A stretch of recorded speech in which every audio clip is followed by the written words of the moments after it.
ಪ್ರಪಂಚ. ಎಲ್ರಿಗೂ ನಮಸ್ಕಾರ. ಅದು ಆ ಲೈನ್ ನನಗೆ ಮೊದಲೇ ಕೇಳಿಸಿದ್ರು, ನಾನು ತುಂಬ ಖುಷಿ ಆಯಿತು ನನಗೆ. ನಮ್ಮ ಪ್ರೇಮ್ ಮಗು, ನಾವು ಅದು ನನ್ನ ಮನೆ ಮಗು ಇದ್ದಂಗೆ. ಹಾಗೇನು ಕಾವ್ಯ ಕ್ರಿಸ್ಟೋಫರ್ ಇದ್ದಾರಲ್ಲ, ಅವರು ಅಷ್ಟೇನೆ, ಆ ಪಾಪುನು ಅಷ್ಟೇನೆ. ನಾನು ಮಹೇಶ್ ನನಗೆ ಹೇಳಿದೆ, ತುಂಬ ಚೆನ್ನಾಗಿದೆ ಇದು ಲೈನು ಅಂತ. ಇಲ್ಲದೆ ತುಂಬ ಆಳಕ್ಕೆ ಹಿಡಿದ್ಬಿಟ್ಟಿದೆ ಅಂತ ಒಂದು ವಿಷಯ ಇದೆ ಅಲ್ಲ, ತುಂಬ ಆಳಕ್ಕೆ. ನಾವು ಸಿನಿಮಾದವರು, ನಾನಾಗ್ಲಿ, ಪ್ರೇಮ್ ಆಗಲಿ, ಕಾವ್ಯ ಅವರಾಗ್ಬೋದು, ಈ ಬರೋ ನಾವೆಲ್ಲ ತುಂಬ ಆಳಕ್ಕೆ ಹಿಡಿದ್ಬಿಟ್ಟಿದ್ದೀವಿ. ನಮ್ಮ ಮಕ್ಕಳಿಗೆ ತುಂಬ ಒಳ್ಳೇದಾಗಲಿ ಅಂತ ನಮ್ಗೆ ಸಿನಿಮಾ ಬಿಟ್ಟರೆ ಬೇರೆ ಗೊತ್ತಿಲ್ಲ. ಸೊ ಹಂಗಾಗಿ ನಿಮ್ಮೆಲ್ಲರ ಆಶೀರ್ವಾದ, ಕಾರ್ಯಕ್ರಮ ನೋಡ್ತಿರೋಂಥ ಎಲ್ಲ ಸಿನಿ ಪ್ರಿಯರು ಮತ್ತು ಎಲ್ಲ ಹೀರೋಗಳ ಅಭಿಮಾನಿಗಳ ಆಶೀರ್ವಾದ ಆ ಮಕ್ಕಳ ಮೇಲೆ ಇರಲಿ. ಯಾಕೆಂದರೆ ಗೊತ್ತಿಲ್ಲ, ನಾವು ಗೊತ್ತಿಲ್ದಿರನೋ ಈ ಸಿನಿಮಾ ಅಂತ ಬಂದಿರ್ತೀವಿ.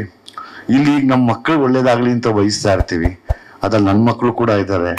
ಹಂಗೆ ನಂದು ಒಂದು ಪುಟ್ಟು ತಂಗಿ ಮಗು ಇದ್ದಂಗೆ ಅದು. ಕಾವ್ಯ ಅವ್ರ ಮಗು ಅಷ್ಟೇ. ನನ್ನ ಈಗ ನಂಗೆ ನೋಡಿ ಖುಷಿ ಆಯಿತು, ನಾನು ಮೊನ್ನೆ ಮಾತಾಡಿದ್ದೆ. ಸೊ ಇವರೆಲ್ಲ ನೆಕ್ಸ್ಟು ಇಂಡಸ್ಟ್ರಿನ ಬೇರೆ ಇನ್ನೊಂದು ರೂಪಕ್ಕೆ ತೊಗೊಂಡೋಗೋದಕ್ಕೆ ಮುಂದೆ ಬರ್ತಿರೋದನ್ನೇ ನಿಮ್ಮೆಲ್ಲರ ಆಶೀರ್ವಾದ ಪಡೆಯೋಕ್ಕೆ. ಸದಾ ನಾವು ಯಾವಾಗಲೂ ಒಂದೇ ಕೇಳೋದು, ನಿಮ್ಮಿಂದ ಆಶೀರ್ವಾದ ಕೇಳ್ತೀವಿ. ಪತ್ರಿಕಾ ಮಾಧ್ಯಮ, ದೃಶ್ಯ ಮಾಧ್ಯಮದವರಾಗ್ಬೋದು, ನಿಮ್ಗೆಲ್ಲರೂ ನಾವು ಒಂದೇ ಕೇಳೋದು, ಆ ಮಕ್ಕಳು ನಿಮ್ಮ ಮನೆ ಮಕ್ಕಳ ಥರ. ಸೊ ಹಂಗಾಗಿ ತಪ್ಪು ಮಾಡಿದ್ರೆ ತಿದ್ಕೊಂಡು ದಯಮಾಡಿ ಅದನ್ನು ಮುಂದಕ್ಕೆ ಕರ್ಕೊಂಡೋಗಿ. ನಾವೆಲ್ಲ ತುಂಬ ಸ್ಯಾಕ್ರಿಫೈಸ್ ಮಾಡಿಬಿಟ್ಟಿರ್ತೀವಿ ಇದರಲ್ಲಿ. ಇದಕ್ಕೆ ಈ ಮಕ್ಕಳ ವಿಷಯ ಬಂದಾಗಲೇ ನಮ್ಗೆ ತುಂಬ ಎಮೋಷ್ನಲ್ ಆಗ್ಬಿಡ್ತೀನಿ ಜನರಲಿ. ಅದು ಬಿಟ್ಟು ಇನ್ನೇನು ಮಹೇಶ್ ಅಣ್ಣನ ಬಗ್ಗೆ ಹೇಳಬೇಕು ಅಂದರೆ, ಮಹೇಶ್ ಅಣ್ಣ, ನಾನೇ ಮಹೇಶ್ ಅಣ್ಣನ ಕೇಳ್ತಿದ್ದೆ, ಮಹೇಶ್ ಅಣ್ಣ ಸಿನಿಮಾ ಮಾಡಿ ಅಂತ. ಮಹೇಶ್ ಅಣ್ಣಂಗೆ ಪಾಪ ಅವ್ರು ಯಾವಾಗಲೂ ಹಿಂಗೆ ಇರ್ತಾರೆ. ಅವ್ರು ನೋಡಿ, ಅವ್ರು ಸ್ಟೇಜ್ ಮೇಲೆ ಬರಲ್ಲ, ಒಬ್ಬರೇ ಕೂತಿರ್ತಾರೆ. ನಾನು ಮಹೇಶ್ ಅಣ್ಣಂಗೆ ರೇಗಿಸ್ತಾ ಇರ್ತೀನಿ, ಮಹೇಶ್ ಅಣ್ಣ ಏನು ಹಿಂಗೆ ಜೊತೆ ಬಂದವರಲ್ಲ ಹಿಂಗೆ ಅವರೆಲ್ಲ ಇದಾದ್ರು, ನೀವು ಮಾತ್ರ ಹಿಂಗೆ ಇರ್ತೀರ ಅಂದರೆ, ಇಲ್ಲ ನಾನು ಹಿಂಗೆ ಇರೋದು ಅಂತ ಮಾತಾಡ್ತಿರ್ತಾರೆ ಅವರು. ಬಟ್ ಆ ಸೈಲೆಂಟ್ ಆಗಿದ್ದೇ ಹಿಟ್ ಕೊಡ್ತಿರ್ತಾರೆ ಯಾವಾಗ್ಲೂ. ಅದಕ್ಕೆ ಉದಾಹರಣೆಗೆ ಅಪ್ಪು ಸರ್ಗ್ ಮಾಡಿದ ಸಿನಿಮಾಗಳಾಗಿರ್ಬೋದು, ಮೆರವಣಿಗೆನೂ ನೀವೇ ಮಾಡಿದ್ದಲ್ವ ಅಣ್ಣ, ಮೆರವಣಿಗೆ ಹಿಂದಿನ ತರಗೆ ಮಾಡಿದಂಥ ಮೆರವಣಿಗೆ ಆಗಿರ್ಬೋದು, ಅವರೆಲ್ಲೂ ಬದಲಾಗಲೇ ಇಲ್ಲ. ನನಗೆ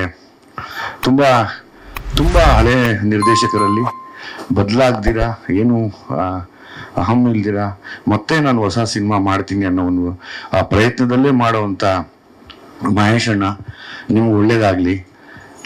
ಇದಾಗ್ಬಿಟ್ಟು ಮಾಡಿದ್ಮೇಲೆ ನನ್ನ ಮಕ್ಕಳಿಗೂ ಮಾಡಿದ್ರಿ. ಯಾಕಂದ್ರೆ ಈ ಸಿನಿಮಾ ಹಿಟ್ಟಾಗತ್ತೆ. ನಿಮ್ಮ ಎಫರ್ಟ್ ನಮಗೆ ಗೊತ್ತು, ನಿಮ್ಮ ಯೋಚನೆಗಳೆಲ್ಲ ನಮಗೆ ಗೊತ್ತು.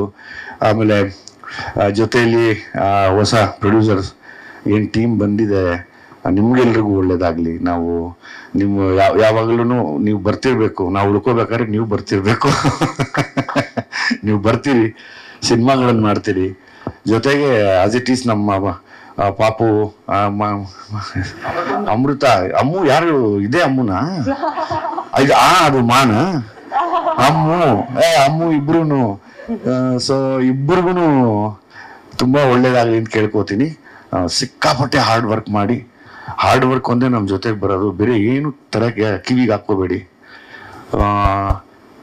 ನೀವೆಲ್ಲ ಮುಂದೆ ತುಂಬ ದೊಡ್ಡ ಮಟ್ಟಕ್ಕಾಗಿ ಇಲ್ಲಿ ಇಂಡಸ್ಟ್ರಿಯಲ್ಲಿ ಮತ್ತೆ ಇದೇ ಎಲ್ಲ ಪತ್ರಕರ್ತರಿಗೂ ಸ್ವಲ್ಪ ವಯಸ್ಸಾಗಿರುತ್ತೆ ಅಷ್ಟೇ, ನಮಗೂ ಆಗಿರುತ್ತೆ.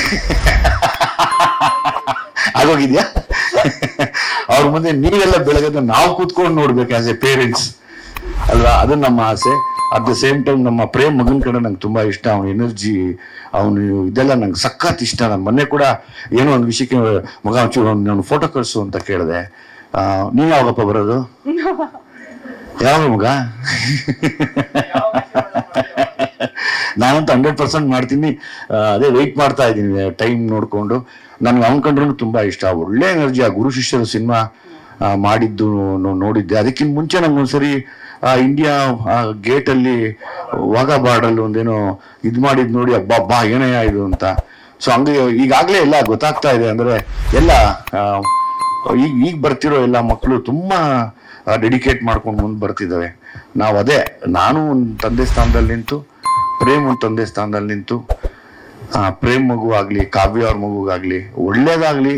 ನೀವು ಒಳ್ಳೇದರ್ಸಿ, ನೀವು ಒಳ್ಳೇದರ್ಸಿದ್ರೆ ಖಂಡಿತವಾಗ್ಲೂ. ಯಾಕಂದರೆ ಮೊದಲ ಆಶೀರ್ವಾದ ಮಾಡೋದೇ ನೀವು. ನಿಮ್ಮ ಬರವಣಿಗೆಗಳಾಗ್ಬೋದು, ದೃಶ್ಯ ಮಾಧ್ಯಮದ ಹೇಳಿಕೆಗಳಾಗ್ಬೋದು, ಇವೆಲ್ಲವೂ ಒಂದು ಆಶೀರ್ವಾದದ ತರ ಬಂದ್ರೆ ಒಂದು ಪಾಸಿಟಿವ್ ಎನರ್ಜಿ ನಮಗೆ.